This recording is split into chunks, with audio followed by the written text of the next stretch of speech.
This is May 27th, 2012. I am the Healthy Gamer, and you're watching another Healthy Gamer video. Today is Memorial Day, and let's take a quick second and recognize the sacrifices made by the men and women in the armed forces. And now we'll dive right into the meat and potatoes of this video. This is a video guide on the Belial fight in Hell Mode difficulty. I think Belial is one of the most challenging encounters in this game, and it's one of the most rewarding when you finally beat it. During phase 1, Belial will summon a whole bunch of little snake mobs. You just need to go through and kill these. These aren't too difficult in Hell Mode. After you've killed these ads, Belial will jump down from this platform, and you just need to DPS on him. He'll summon little ads periodically. Don't worry about them very much, just stay on Belial, let the ads come to you, and kill them when they come to you. Now phase 2 is where the fight really starts to get difficult. Phase 2 is when Belial appears in his true form and he summons you onto his little demon looking platform. He has 3 main attacks during phase 2, and I'll go into each one in detail right now. His first main attack, I call it combo number 1, the jab cross hook, because he generally will attack with one arm, then attack with the other, and then attack with both arms. You'll know that he's about to perform this attack because there will be a glowing green circle on the ground, and you want to run as far away from that as you can, as quickly as you can. As soon as you see that, immediately stop attacking and then run away. My monk is pretty tanky, so I can eat some of those hits, but it's still definitely better to dodge than to try to absorb those big hits. And consider he usually does these attacks in combos, so when you see one, there will probably 2 more following it up very closely. His second attack is a fire breath that hits anyone standing in the center of the platform. I found that this ability really didn't do a whole lot of damage. It would hit me for roughly 5k, and so I didn't even bother to dodge it.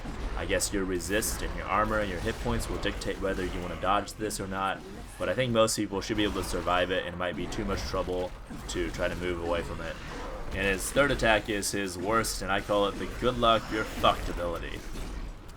What he does here is he will jam both of his arms into the platform. You want to avoid that, and then he'll start spawning little fireballs that rain down on top of your head, and it's really easy to have the map get completely saturated by fireballs, and then you're sort of left with nowhere to go, and the only option is to pop a bubble or die. Now the key thing to note here is that the fireballs are not random. They spawn on top of you, they spawn where you're standing, and then they'll pulsate for about half a second to a second and grow a little bit, and then the actual damage portion of that fireball will come.